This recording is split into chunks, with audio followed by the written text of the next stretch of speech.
Pemirsa, Badan Legislasi DPR RI menghapus usulan RUU tentang pelarangan kekerasan terhadap hewan domestik dan pelarangan perdagangan daging anjing dan kucing untuk masuk ke dalam prolegnas jangka panjang 2025-2029. Ya, balik menilai usulan RUU yang diusulkan oleh NGO Yayasan Jan Domestik Indonesia tidak perlu. Hal tersebut pun menimbulkan reaksi dari berbagai kalangan, khususnya koalisi Dog Meat Free Indonesia. Dan untuk membahas lebih lengkapnya bersama dengan Dr. Hewan Mary Wayne yang juga Director of Jan Domestik melalui sambungan virtual. Selamat sore, Bu Mary. Ya, selamat sore. Ya, terima kasih telah bergabung bersama kami ketika institusi Anda ini mengusulkan adanya rancangan undang-undang untuk pelarangan jual beli atau perdagangan kucing dan juga anjing. Tapi kemudian itu ditolak oleh balik DPR RI dengan alasan tidak mau mengentertain NGO. Apa tanggapan Anda terkait dengan hal ini, Bu Mary? Baik, dari kami ya sebagai koalisi Dog Meat Free Indonesia, itu artinya kan koalisi kami berdiri bukan hanya dari satu organisasi, tapi dari berbagai organisasi. Dan kami ingin sekali meng-highlight statement dari beliau, karena informasi atau pernyataan bahwa NGO punya kepentingan siapa, lalu juga tidak punya value untuk nilai value untuk elektoral partai dan juga tidak rasional, itu yang kita juga mau underline dan highlight ya. Kenapa? Karena kan yang ingin juga kita sampaikan, kami saat menyerahkan rancangan undang-undang di rapat dengar pendapat umum tanggal 11 November lalu, itu adalah kami sudah membuatkan kajian lengkap. Ada 5 dokumen, to be precise ya, kita menyerahkan 5 dokumen kajian kepada Balek saat itu. Dan itu sudah terdiri dari kajian naskah akademik, policy brief, dan rancangan draft undang-undangnya. Dan kami sudah melakukan dan juga mendapatkan pendampingan dalam penyusunan itu, baik dari tokoh-tokoh hukum yang juga terkemuka di Indonesia, yaitu salah satunya adalah Dr. Yanti Genarsih, SHMH, dan juga Ibu Dr. Wiwik Bagja, juga dari Indonesian Center Legislative Drafting. Gitu. Jadi ini bukan hanya sekedar kita menyatakan satu tulisan kosong, tapi benar-benar memang kajian sudah tertulis dan disusun oleh semua tim legal drafting kami. Itu yang pertama. Jadi itu kami ingin sangat menunjukkan artinya apakah policy kami, policy brief dan kajian kami dibaca gitu. Karena kan kami sudah memberikan dan menyerahkan informasi lengkapnya gitu.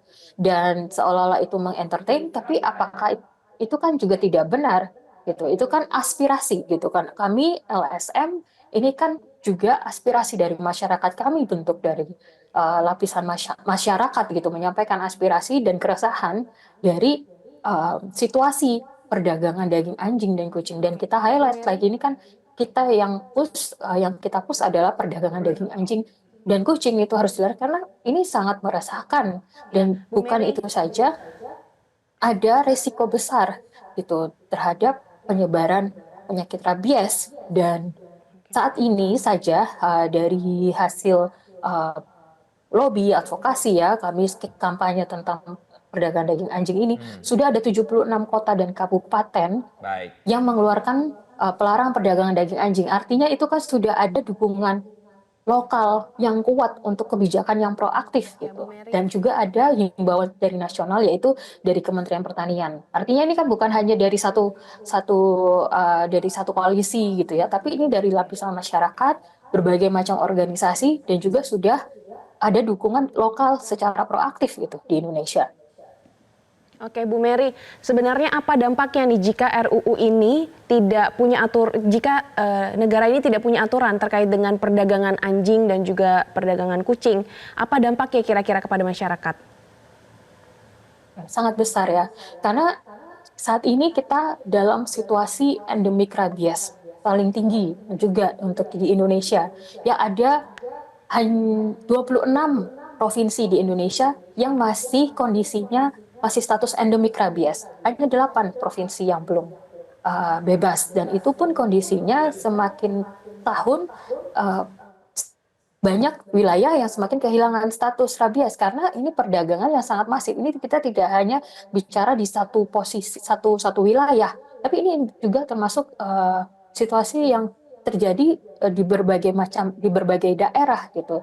Dan perpindahan anjing dan kucing yang untuk diperdagangkan itu terjadi secara masif gitu antar kota, antar wilayah, di mana wilayah-wilayah yang menyuplai itu semuanya wilayah tersebut adalah wilayah-wilayah yang masih endemik rabies yang ditransportasikan ke wilayah yang bebas rabies atau juga masih rabies. Jadi untuk pengkonten karantina itu sangat besar zoonosis atau penyakit yang menular dari hewan ke manusia itu sangat penting dan Masih besar begitu ya. Indonesia Artinya sendiri spiritnya itu sebenarnya 12 bukan hanya ekor. permasalahan ingin Tahun menghentikan 2030. perdagangannya saja atau kekerasan terhadap hewan termasuk anjing dan kucing, tapi juga lebih besar lagi adalah permasalahan penyebaran rabies yang kemudian masih berpotensi terjadi di sejumlah wilayah, apalagi dari wilayah-wilayah endemik.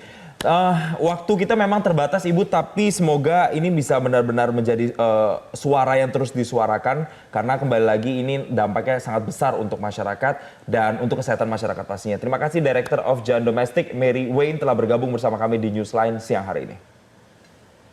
Jelajahi cara baru mendapatkan informasi. Download Metro TV Extend sekarang.